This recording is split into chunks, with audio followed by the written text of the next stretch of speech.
Hello friends, இன்றைக்கி ரோஹிணி அடி வாங்கினதில் யாருக்கெல்லாம் சந்தோஷமோ அவங்களாம் நம்ம வீடியோக்கு லைக் பண்ணிக்கோங்க.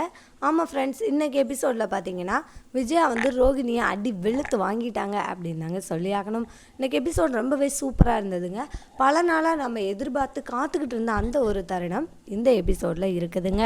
அதாவது மனோஜன் ரோஹிணி ரெண்டு பேரும் வசமாக சிக்கிக்கிட்ட ஒரு விஷயம், ரோஹிணியோடைய தனிப்பட்ட விஷயங்கள், அவங்களுடைய வாழ்க்கையில் நடந்த விஷயங்களை அவங்கள மறைச்சது, அது எதுவுமே இன்னும் வெளி வரலனாலும் இப்போதைக்கு பார்த்தீங்கன்னா நமக்கு ஆறுதல் தர மாதிரி ஒரு விஷயத்தில் மனோஜன் ரோஹிணி ரெண்டு பேரும் மாட்டியிருக்காங்க.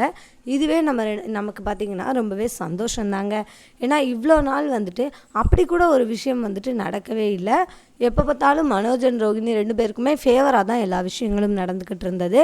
ஆனால் இந்த விஷயத்தில் பார்த்தீங்கன்னா ரொம்பவே வசமாக சிக்கிக்கிட்டாங்க அப்படின்னு தான் சொல்லி ஆகணும். ரெண்டு பேருக்கும் எப்போ பிஸ்னஸில் நம்ம வளர ஆரம்பிச்சிட்டோம், நம்மக்கிட்ட பணம் இருக்குது அப்படின்னு சொல்லிட்டு தலகணம் வர ஆரம்பித்ததோ அப்போவே பார்த்திங்கன்னா அவங்களுக்கு பிரச்சனைகள் ஆரம்பிச்சிருச்சு அப்படின்னு தான் சொல்லி ஆகணும். ஏன்னா அவங்க நாளுக்கு நாள் ஒவ்வொரு விஷயத்துலையுமே அவங்களுடைய திமிரை காமிச்சிக்கிட்டு இருந்தாங்க. அவங்க பிஸ்னஸில் சாதிச்சிட்டோம் அப்படின்னா நம்ம தான் பெரிய ஆள் அப்படின்ற மாதிரி எண்ணங்கள் அவங்களுடைய மனசில் அளவுக்கு அதிகமாக வர ஆரம்பித்தது. அதுதான் இதற்கான விளைவு அப்படின்னு கூட சொல்லலாம். ஏன்னா நாளுக்கு நாள் மனோஜன் ரோஹிணி இவங்க ரெண்டு பேருடைய பிஹேவியரும் மாறிக்கிட்டு இருந்தது. இப்போது அவங்க அப்பா அம்மா கிட்டேருந்து பணம் எடுத்தோம் அப்படின்ற ஒரு குற்ற உணர்ச்சி கூட இல்லாமல் மனோஜ் இவ்வளோ நாள் இருந்தார். அதே மாதிரி ஜீவா கிட்ட அந்த பணத்தை வாங்கியும் இவ்வளோ நாளாக தன்னுடைய குடும்பத்துக்கிட்ட இந்த உண்மைகளை சொல்லவே இல்லை அப்படின்ற குற்ற உணர்ச்சியும் கொஞ்சம் கூட மனோஜுக்கு இல்லைங்க. ரோகிணியும் பார்த்திங்கன்னா அவருக்கு ஏற்ற மாதிரியே அவரை இன்னும் கொஞ்சம் ட்ரிகர் பண்ணி இன்னும் தப்பு பண்ண தான் வைக்கிறாங்களே தவிர அவரை திருத்தி ஒரு நல்ல பாதையில் கூட்டிகிட்டு போகணும் அப்படின்ற எண்ணம் ரோகிணிக்கும் இல்லை. அதனுடைய விளைவு தான் இன்றைக்கி அவங்க இவ்வளோ பெரிய பிரச்சனையில் மாட்டி தன்னுடைய குடும்பத்து முன்னாடி இந்த அளவுக்கு அசிங்கப்படுறாங்க அப்படின்னு கூட சொல்லலாம். அவங்க படுற அசிங்கமெல்லாம் அவங்களுக்கு கண்டிப்பாக தேவையான ஒன்று தாங்க. ஏன்னா அவங்க பண்ணாத தவறுகளே இல்லை. அவங்க அந்த அளவுக்கு ரொம்பவே மோசமாக தப்பு எல்லாமே பண்ணியிருக்கிறாங்க. உதாரணத்துக்கு பார்த்திங்கன்னா ஜீவா இவங்களை ஏமாற்றிட்டு போன வரைக்கும் அப்போ தன்னுடைய வாழ்க்கை நம்ம கனடாவில் போய் செட்டில் ஆகணும் அப்படின்னு சொல்லி நினச்சி அந்த பணத்தை அவர் எடுத்த வரைக்கும் ஓகே, அதுவே ரொம்ப பெரிய தவறு தான். ஆனால் அதற்கப்புறமாவது அவர் என்ன பண்ணியிருந்துருக்கணும்னா கொஞ்சமாவது திருந்த ஆரம்பிச்சிருந்துருக்கணும். ஆனால் அவர் அதுக்கப்புறமும் என்ன பண்ணலை, திருந்தவே இல்லை. அதே மாதிரி இப்போ என்ன பண்ணியிருக்காரு அப்படின்னு பார்த்தீங்கன்னா ஜீவா கிட்டேருந்து பணத்தை வாங்கிட்டோம் அப்படின்ற விஷயத்தையும் மறைச்சி தன்னுடைய குடும்பத்தையே ஏமாற்றிட்டு என்ன பண்ணிகிட்டு இருக்காரு, சுற்றிக்கிட்டு இருந்தார். இதற்கெல்லாம் காரணம் யார் அப்படின்னு சொல்லி பார்த்தீங்கன்னா முழுக்க முழுக்க ரோஹிணி தான் இதற்கான முழுக்க காரணம். அவங்கள பொறுத்த வரைக்கும் என்ன அப்படின்னா அவங்க ரெண்டு பேரும் ஹஸ்பண்ட் அண்ட் ஒய்ஃப் ரெண்டு பேரும் நல்லா இருந்தால் போதும், மற்ற எல்லாரும் எப்படி போனாலும் அவங்களுக்கு பரவாயில்ல அப்படின்னு சொல்லி ரோஹிணி முழுக்க ரொம்பவே சுயநலவாதியாக தான் வாழ்ந்துக்கிட்டு இருந்தாங்க. அவங்கள பற்றி நம்ம தனியாக சொல்லணும் அப்படின்ற எந்தவித அவசியமும் கிடையாது. ஏன்னா அவங்களுக்கு பார்த்திங்கன்னா தன்னுடைய அம்மா குழந்தை அவங்க கூட முக்கியமே இல்லை அப்படின்னு நினச்சி வாழ்ந்துக்கிட்டு இருக்கவங்க தான் ரோஹிணி. ஸோ அவங்கள பொறுத்த வரைக்கும் யாருமே அவங்களுடைய வாழ்க்கையில் இம்பார்ட்டன்ஸ் கிடையாது. அவங்களுக்குன்னு ஒரு வாழ்க்கை நம்ம சுதந்திரமாக வாழணும், அவங்க ஆசைப்பட்ட மாதிரி ஒரு ஹஸ்பண்டு கூட வாழணும் அப்படின்றது தான் ரோஹிணியோடைய முழுக்க ஆசை. அந்த ஆசை மனோஜ் மூலமாக தான் அவங்களுக்கு என்னாச்சு, நிறைவேறுச்சு.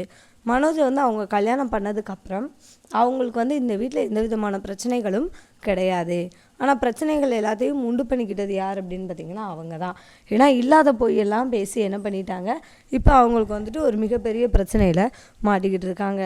விஜயா கிட்டே எங்கள் அப்பா மலேசியாவில் இருக்கார், சிங்கப்பூரில் இருக்கார், அப்படியா இப்படியான்னு சொல்லி போய் பேசிட்டாங்க. அதே மாதிரி எங்கள் மாமா பார்த்திங்கன்னா அங்கே அந்த நாட்டில் இருக்கார், இந்த நாட்டில் இருக்கார், இவ்வளோ பணம் அனுப்பியிருக்காரு அப்படி இப்படின்னு சொல்லி தேவையில்லாத விஷயங்களை அவங்களே பேசி என்ன பண்ணிக்கிட்டாங்கன்னா அவங்களுக்கு பிரச்சனைகளை உண்டு பண்ணிக்கிட்டாங்க. ஸோ இதுதான் ரோஹிணியோடைய வாழ்க்கையில் இப்போ இவ்வளோ பிரச்சனைகள் இருக்கிறதுக்கு காரணம். இப்போது அவங்கள மட்டும் இல்லாமல் இப்போ அந்த பிரச்சனைகள் எல்லாமே மனோஜையும் சூழ்ந்துருச்சு. ஏன்னா மனோஜ் என்ன பண்ணார் அப்படின்னா ரோஹிணி கூட சேர்ந்து அவரும் இல்லாத வேலைகள் நிறைய பார்த்துட்டாருங்க. இப்போ ரோஹிணி தனியாக நிறைய தப்புகள் பண்ணியிருந்தாலும் மனோஜ் கூட சேர்ந்து நிறைய தவறுகள் அவங்களும் பண்ண ஆரம்பிச்சிட்டாங்க. அவங்க ரெண்டு பேருக்கும் பணம் மட்டும்தான் எல்லாமே அப்படின்னு சொல்லி வாழ்ந்துக்கிட்டு இருக்காங்க. இது ஒரு மிகப்பெரிய தவறு அப்படின்ற விஷயத்த அவங்க சீக்கிரமாகவே புரிஞ்சுக்கணும். அப்படி புரிஞ்சுக்கிட்டாங்கன்னா அவங்களுக்கு எந்த விதமான பிரச்சனைகளும் கிடையாது. ஆனால் அவங்க புரிஞ்சுக்கிறதுக்கு இப்போதைக்கு தயாராகவே இல்லை அப்படின்னு தான் சொல்லி ஆகணும். ஏன்னா அவங்க 2 பேரை பொறுத்த வரைக்கும் பணம் மட்டும்தான் எல்லாமே. பணம் இருந்தால் வாழ்க்கையில் என்ன பண்ணிடலாம், எதை வேணாலும் சாதிச்சிடலாம். இன்னொன்று, பணத்தை தாண்டி வாழ்க்கையில் வேறு எதுவுமே முக்கியம் இல்லை அப்படின்னு சொல்லி வாழ்ந்துக்கிட்டு இருக்க கேரக்டர் தான் 2 பேருமே. ரோஹிணியும் அப்படி தான் இருக்கிறாங்க. ரோஹிணிக்கு வந்துட்டு மனோஜும் தேவை, பணமும் தேவை. அப்படி சொல்லி அவங்க ஒரு பாயிண்ட் ஆஃப் வியூவில் என்ன பண்ணிகிட்ருக்காங்க, வாழ்ந்துக்கிட்டு இருக்காங்க. அவங்களுக்கு எல்லாமே தேவை தான். ஆனால் அவங்களுடைய விருப்பப்படி தான் அந்த வாழ்க்கையானது அவங்கக்கிட்ட இருக்கணும் அப்படின்னு சொல்லி மட்டும்தான் ரோஹிணி நினைக்கிறாங்க. இந்த விஷயங்கள் ரொம்பவே தவறுங்க. அவங்கள பொறுத்த வரைக்கும் இதுதான் வாழ்க்கை, இப்படி தான் வாழணும் அப்படின்னு சொல்லிட்டு எந்த விதமான ஒரு பிடிப்புமே கிடையாது. அவங்களுக்கு எப்படி வேணாலும் வாழலாம் அப்படின்னு சொல்லி வாழ்ந்துக்கிட்டு இருக்காங்க. இது நம்மளுடைய பார்வையில் பார்த்திங்கன்னா ரொம்பவே தவறு தாங்க. ஆனால் அவங்களுடைய பார்வையில் இது ரொம்பவே சரி. அப்படி தான் அவங்களும் இருக்கிறாங்க. ஸோ இதற்கு இடையில் பார்த்திங்கன்னா இப்போ ஒரு பெரிய அளவில் என்ன பண்ணிக்கிட்டாங்க, மாட்டிக்கிட்டாங்க. நம்ம முத்து எல்லா உண்மைகளையும் கண்டுபிடிச்சிட்டாரு. எல்லாத்தையுமே குடும்பத்துக்கு வெட்ட வெளிச்சமாக்கிட்டாரு. இன்றைக்கி ஜீவாவை அவர் நேராக வீட்டுக்கே கூட்டிகிட்டு வந்துட்டார். கூட்டிகிட்டு வந்தது மட்டும் இல்லாமல் ஜீவாவுடைய வாயாலே என்ன பண்ணிட்டாரு, எல்லா உண்மைகளையும் சொல்ல வச்சுட்டாருங்க. ஜீவா அப்படியே புட்டு எல்லா உண்மைகளையும் வெளியில் சொல்லிட்டாங்க. அவங்க என்ன சொல்கிறாங்க அப்படின்னு சொல்லி பார்த்தீங்கன்னா, இங்கே பாருங்கள், அதாவது நானும் மனோஜும் லவ் பண்ணோம். அப்போ நான் அவரை ஏமாற்றி என்ன பண்ணேன், இந்த பணத்தை எடுத்துகிட்டு போனேன். ஆனால் நான் ஒரு நல்லவனை ஏமாற்றலை. தன்னுடைய அம்மா அப்பாவையே, தன்னுடைய குடும்பத்தையே ஏமாத்துகிற ஒரு ஏமாத்துக்காரனை தான் நான் என்ன பண்ணேன், ஏமாத்தினேன். இது எனக்கு எந்த வகையிலையும் என்ன பண்ணலை, தவறாக தெரியலை அப்படின்னு சொல்லி அவங்க சொல்கிறாங்க. பட் 1000 காரணங்கள், அதாவது நான் மனோஜை ஏமாத்துனதுக்கு 1000 காரணங்கள் என்கிட்ட இருக்குது. இருந்தாலும் என்ன தான் நான் காரணம் சொன்னாலும் நான் பண்ண விஷயங்கள் ரொம்பவே தவறு தான். ஏன்னா அது நீங்கள் உழைச்ச பணம். அது எனக்கு தெரிஞ்சும் நான் அதை எடுத்துகிட்டு போனது அப்படிங்கிறது ரொம்ப ரொம்ப தவறு தான். அதற்காக நான் உங்ககிட்ட மன்னிப்பு கேட்டுக்கிறேன் அப்படின்ற மாதிரி சொல்லும் போதே விஜயா கத்த ஆரம்பிச்சிடறாங்க. இங்கே பாரு, என்னுடைய பையனை ஏமாற்றி பணத்தை எடுத்துகிட்டு போனது நீதானா? டேய் சீக்கிரம் போலீஸ்க்கு ஃபோன் போடுடா மனோஜ் அப்படின்ற மாதிரி சொன்னோன்னே, போலீஸ்க்கு எதுக்கு கால் பண்ணணும் அப்படின்ற மாதிரி கேட்குறாங்க. எங்ககிட்டேருந்து நீ பணத்தை திருடிட்டு போன திருடி உன்னை நாங்கள் போலீஸ் ஸ்டேஷனில் பிடிச்சி கொடுக்காம என்ன பண்ணணும்னு நினைக்கிற அப்படின்ற மாதிரி சொல்லும் போது இவங்க சொல்கிறாங்க, அப்படின்னா நீங்கள் இப்போ யாரை பிடிச்சி கொடுக்கணும்னு தெரியுமா, உங்களுடைய பையனையும் உங்களுடைய மருமகளையும் தான் நீங்கள் பிடிச்சி கொடுக்கணும். ஏன்னா நான் அவங்கக்கிட்ட எப்போவோ பணத்தை கொடுத்துட்டேன். அதுவும் 27 லட்ச ரூபாய்க்கு 3 லட்ச ரூபா வட்டி போட்டு நான் எவ்வளோ கொடுத்துருக்கேன் அப்படின்னா 30 லட்ச ரூபா அவங்கக்கிட்ட கிட்டத்தட்ட 4-5 மாதத்துக்கு முன்னாடியே நான் என்ன பண்ணிட்டேன், கொடுத்துட்டேன் அப்படின்ற மாதிரி அவங்க சொல்கிறாங்க. அப்போது விஜயாவுக்கு அதிர்ச்சியாக இருக்குது. நீ பொய் சொல்கிற அப்படின்ற மாதிரி சொல்கிறாங்க. மனோஜும் பின்னால் கத்துறாரு, அம்மா அவள் சொல்கிறது எல்லாமே போய், அவள் உண்மையே சொல்லலை அப்படின்ற மாதிரி அவர் ஒரு பக்கம் பொய் சொல்கிறாரு. அப்போ ஜீவா சொல்கிறாங்க, இந்த உண்மைகள்லாம் இவர் ஒத்துக்க மாட்டார் அப்படின்ற விஷயம் எனக்கு ரொம்ப நல்லாவே தெரியும். எனக்கு மனோஜை பற்றி தெரியாமல் இருக்குமா அப்படின்னு சொல்லிட்டு அவங்க என்ன பண்ணுறாங்க அப்படின்னா, அவங்க போலீஸ் ஸ்டேஷனில் எழுதி சைன் பண்ணி கொடுத்தாங்க இல்லையா, அந்த ஒரு பேப்பரை காமிக்கிறாங்க. அப்போ முத்து சொல்கிறாரு, இதில் சாட்சி கையெழுத்து போட்டிருக்கும் பாருங்கள் முத்துன்னு. அப்போ அந்த இடத்துல நானும் இருந்திருக்கேன், ஆனால் இவங்கக்கிட்ட தான் இவங்க பணம் கொடுத்தாங்கன்ற விஷயம் எனக்கு தெரியாது அப்படின்ற மாதிரி அவர் சொல்கிறாரு. அப்போது சரி ஓகே, நீங்கள் இதையும் நம்பலைன்னா என்கிட்ட அடுத்த ப்ரூஃப் கூட இருக்குது அப்படின்னு சொல்லிட்டு அவங்களுடைய பேங்க் ஸ்டேட்மெண்ட்டை காமிக்கிறாங்க. அதில் பார்த்திங்கன்னா மனோஜுக்கு இவங்க 30 லட்ச ரூபா அனுப்பின டிரான்சாக்ஷனுக்கான ப்ரூஃப் இருக்குது. இப்போ அதையும் நம்ம ஸ்ருதி வாங்கி பார்த்துட்டு, ஆமாம் இது அப்படி தான் கரெக்டாக தான் இருக்குதுன்னு சொல்கிறாங்க. அந்த போலீஸ் பேப்பரையும் ரவி வாங்கி பார்த்துட்டு கரெக்டாக தான் இருக்குது அப்படின்ற மாதிரி சொல்கிறாங்க. அப்போது விஜயாவுக்கு இதை கேட்டோன்னே அவங்க தலையில் இடியே விழுந்துருச்சு அப்படின்னே சொல்லலாம். ஏன்னா தன்னுடைய பையன் தான் தனக்கு எல்லாமே.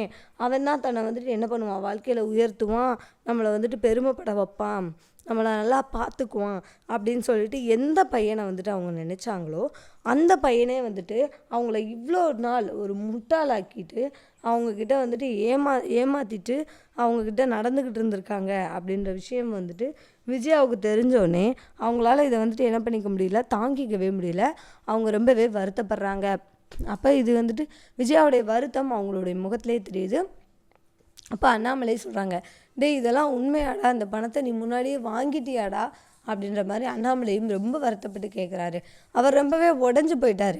ஏன்னா ஆல்ரெடி மனோஜ் பண்ண விஷயத்துலேயே அவர் என்ன பண்ணிட்டாரு, உடஞ்சி போய் அவருக்கு ஹார்ட் அட்டாக் வந்து ஏகப்பட்ட பிரச்சனைகள் அண்ணாமலைக்கு இருந்தது. ஆனால் இப்போது நடந்த விஷயங்கள் வந்துட்டு அவரை இன்னுமே பாதிக்குது. அவர் இன்னும் ரொம்பவே சஃபர் ஆகுறாரு. ஸோ இதெல்லாம் பார்க்கும்போது ரொம்பவே பாவமாக இருக்குது அப்படின்னு தான் சொல்லி ஆகணும். அப்போ மனோஜ்கிட்ட அண்ணாமலை கேட்கும்போது அவர் சொல்கிறாரு, இல்லைப்பா நான் அந்த மாதிரிலாம் பண்ணலை அப்படின்ற மாதிரி சொல்கிறாரு. அப்போ ரோஹிணிக்கு ஆடலை, அவங்களுக்கு என்ன பண்ணுறதுனே தெரியல. ஓகே இன்னைக்கு வசமாக மாட்டிட்டோம், நம்மளை இன்னைக்கு கொத்து பரோட்டா போட போகிறாங்க, நல்லா தெரிஞ்சு போச்சு. அதுவும் இந்த முத்து நம்மளை கண்டிப்பாக சும்மாவே விட மாட்டான், அவன் நம்ம என்ன பண்ணாலும் என்ன பண்ணுவான், நம்மக்கிட்ட எப்படியும் சண்டைக்கு தான் வருவான் அப்படின்னு சொல்லிட்டு அவங்களுக்கு ரொம்ப நல்லாவே தெரியும். ஸோ அவங்க ரொம்பவே அமைதியாகவே இருக்கிறாங்க. இதற்கப்புறம் என்ன நடக்குது அப்படின்னா, அவங்க வந்துட்டு ஜீவா வந்துட்டு எல்லா உண்மைகளையும் சொல்லிட்டாங்க. அதுக்கப்புறம் அண்ணாமலைக்கிட்ட ஒரு வார்த்தை சொல்கிறாங்க, இங்கே பாருங்கள் அங்கிள், நான் வந்து பண்ணது ரொம்ப பெரிய தவறு. உங்களுடைய பையனை நான் வந்து என்ன பண்ணேன், ஏமாத்தினதுக்கு வந்து நான் அவனை ஏமாத்தினதுக்கு வருத்தப்படவே இல்லை. ஆனால் இது வந்து நீங்கள் என்ன பண்ணது, உழைச்சி சம்பாதிச்ச பணம். இந்த பணத்தை ஏமாத்துனது வந்து நான் ரொம்ப ரொம்ப தப்பு தான் பண்ணியிருக்கிறேன். அதனால் நான் கண்டிப்பாக உங்ககிட்ட நான் மனசார மன்னிப்பு கேட்டுக்கிறேன். என்னை வந்து தயவு பண்ணி எல்லோரும் மன்னிச்சிருங்க. நான் வந்து தப்பு பண்ணதுக்கான தண்டனையாக நான் அதுக்கு 3 லட்ச ரூபா வட்டி போட்டு என்ன பண்ணிட்டேன், அந்த பணத்தை செட்டில் பண்ணிட்டேன். அப்படி என்னதான் இருந்தாலும் அன்னைக்கு நான் வந்து பணத்தை எடுத்துகிட்டு உங்கள் எல்லாருக்கும் கஷ்டத்தை கொடுத்ததுக்கு என்னை வந்து மன்னிச்சிடுங்க அப்படின்னு சொல்லி கையெடுத்து கும்பிட்டு மன்னிப்பு கேட்குறாங்க. இங்கே பாருங்கள், நீங்கள் நினைக்கிற மாதிரி உங்களுடைய பையன் மனோஜ் வந்து அவ்வளோ நல்லவெல்லாம் கிடையாது. அவன் ரொம்பவே மோசமானவன். அதே மாதிரி அவனுக்கு வந்து படித்ததுக்கு ஏற்ற அளவுக்கு அறிவும் கிடையாது. அவன் அன்றைக்கி என்னை பார்த்தப்போ அவனால் என்கிட்ட இந்த பணத்தை வாங்கியிருக்கவே முடியாது. ஆனால் அவங்க மருமக இருக்காங்க பார்த்தீங்களா, இவங்க தான் என்னை பார்லர்லேயே லாக் பண்ணி என்கிட்டேருந்து பணத்தை வாங்கினதும் இவங்க தான். அதுவும் 27 லட்ச ரூபாய்க்கு 3 லட்ச ரூபா வட்டி போட்டு ரொம்ப விவரமாக என்கிட்டேருந்து 30 லட்ச ரூபா வாங்கினது இவங்க தான். ஸோ இவங்க மனோஜை விட இவங்க ரொம்பவே ஆபத்தானவங்க, ரொம்ப பெரிய கேடி அப்படின்னு சொல்லிட்டு, அது மட்டும் இல்லாமல் நீங்கள் உங்களுடைய பையன் மனோஜை தான் நீங்கள் எப்போவுமே புகழ்ந்து பேசுகிறீங்க. ஆனால் முத்து வந்துட்டு ரொம்ப ரொம்ப நல்லவர். அவர் ஒரு வித்தியாசமான கேரக்டர். அவர் ரொம்ப நல்ல மனுஷன். அவருக்காக தான் நான் வந்து என்ன பண்ணேன், எல்லா உண்மைகளையும் சொல்லியிருக்கிறேன். இனிமேலாவது நீங்கள் வந்து மனோஜ்கிட்ட பார்த்து நடந்துக்கோங்க அப்படின்ற மாதிரி அவங்க வந்து உண்மைகளை ஒத்துக்கிட்டு மன்னிப்பு கேட்டு அவங்க வந்து ஒரு அட்வைஸும் கொடுத்துட்டு நம்ம மனோஜ் மற்றும் ரோஹிணியோடைய முகத்திரையும் இந்த இடத்துல கிழிச்சிட்டு என்ன பண்ணுறாங்க, ஜீவா அங்கேருந்து கிளம்பிடுறாங்க. அப்போது ஜீவாவை பார்க்குறதுக்கு நமக்கு ரொம்பவே ப்ரௌடாக இருக்குது. ஏன்னா அவங்க வந்து ஜஸ்ட் உண்மைகள் எல்லாத்தையும் சொல்லிவிட்டு அப்படியே கிளம்பிடுவாங்க. அந்தளவுக்கு பெருசாக எதுவும் பண்ண மாட்டாங்க அப்படின்னு தான் நம்ம எதிர்பார்த்தோம். ஆனால் அவங்களுடைய பெர்ஃபார்மன்ஸ் இந்த இடத்துல ரொம்பவே சூப்பராக இருந்தது அப்படின்னே சொல்லி ஆகணும். ஏன்னா அவங்க வந்துட்டு எல்லா உண்மைகளையும் எல்லாருக்கும் ரொம்ப அழகாக எக்ஸ்பிளைன் பண்ணாங்க. அதற்கு அவங்க கொண்டு வந்த ப்ரூஃபும் பார்த்திங்கன்னா நம்ம மனோஜ் வந்துட்டு தப்பிக்கவே முடியாது. அந்த அளவுக்கு வந்துட்டு கனக்கச்சிதமாக எல்லா ப்ரூஃபையும் என்ன பண்ணிட்டாங்க, கொண்டு வந்து அவங்கள வந்து மாட்டி விட்டுட்டு தான் என்ன பண்ணியிருக்காங்க, இந்த இடத்துலேருந்தே கிளம்பியிருக்காங்க. ஸோ இதெல்லாம் பார்க்கும்போது ரொம்பவே நல்லா இருக்குது. இப்போ மனோஜ் அண்ட் ரோஹிணி யார் வந்து தடுத்தாலும் அவங்கள வந்து யாராலையும் காப்பாற்ற முடியாது அப்படின்ற அளவுக்கு என்ன பண்ணிட்டாங்க, வசமாக மாட்டிக்கிட்டாங்கங்க. ஸோ இதை பார்க்கும்போது நமக்கே ரொம்ப ஆறுதலாக இருக்குது, ரொம்பவே சந்தோஷமாகவும் இருக்குது. ஓகே, இதை அடுத்து விஜயாவுக்கு வந்துட்டு மரண வெறியில் இருக்காங்க அவங்க மேலே. அப்போது அவங்களுக்கு வந்துட்டு என்ன தோணுது அப்படின்னா, ரொம்பவே சைலண்ட்டாக இருக்காங்க. அப்போ ஜீவா வந்து அந்த இடத்துலேருந்து கிளம்புறாங்க. அப்போ முத்து வந்துட்டு ஜீவாவுக்கு ஒரு அட்வைஸ் கொடுக்குறாரு, இங்கே பாருங்கள், நீங்கள் வந்து இங்கே வந்து எல்லா உண்மைகளையும் சொன்ன வரைக்கும் ஓகே, இதற்கு அப்புறமாவது வாழ்க்கையில் யாரையுமே ஏமாற்றாமல் வாழுங்க அப்படின்னு சொல்லி அவங்க வந்து ஒரு அட்வைஸ் கொடுக்குறாங்க. கொடுத்துட்டு அங்கேருந்து என்ன பண்ணுறாங்க, அவங்களும் கிளம்பிடுறாங்க. அப்போ ஜீவா வந்து போக சொல்லிடுறாங்க. அப்போ ஜீவாவும் கிளம்பிடுறாரு. ஜீவா கிளம்பினோடனே வெளியில் போய் நின்றுட்டு ரோஹிணி என்ன பண்ணுறாங்க, பார்த்துக்கிட்டே இருக்கிறாங்க. அவங்களுடைய பார்வையில் அப்படி ஒரு நக்கல் இருந்தது.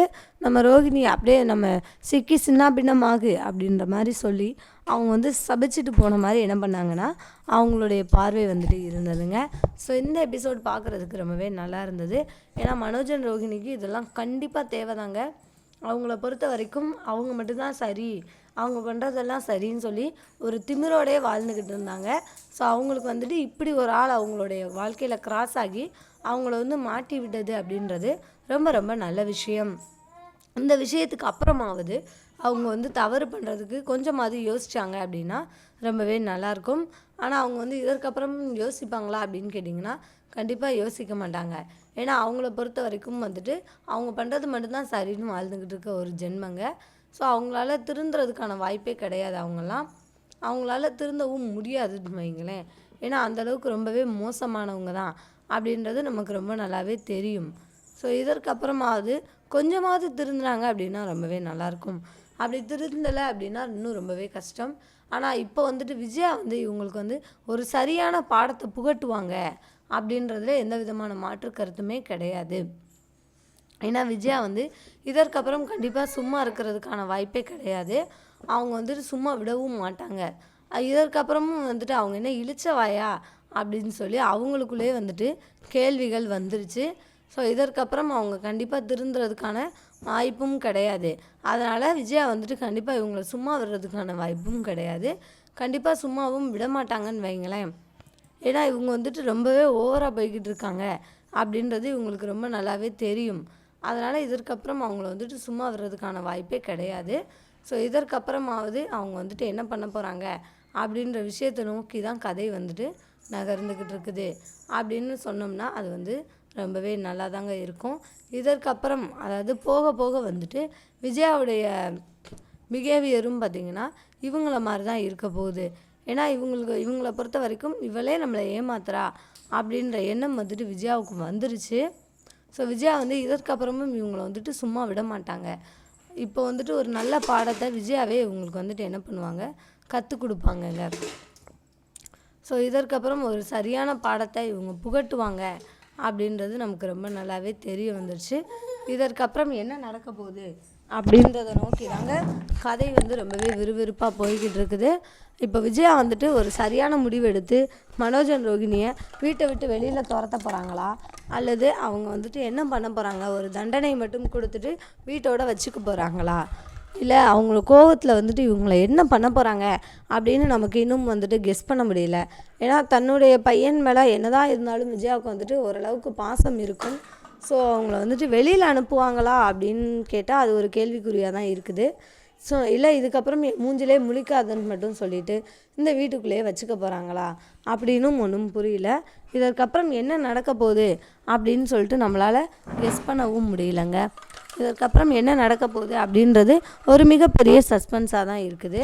ஸோ என்ன பண்ண போகிறாங்க, டேரக்டர் எப்படி கதைகளை மூவ் பண்ண போகிறாரு, விஜயாவுக்கு அடுத்து என்ன ரோல், அவங்க என்ன பண்ண போகிறாங்க அப்படின்றது ஒரு மிகப்பெரிய கேள்விக்குறியாக தான் போய்கிட்டு இருக்குது.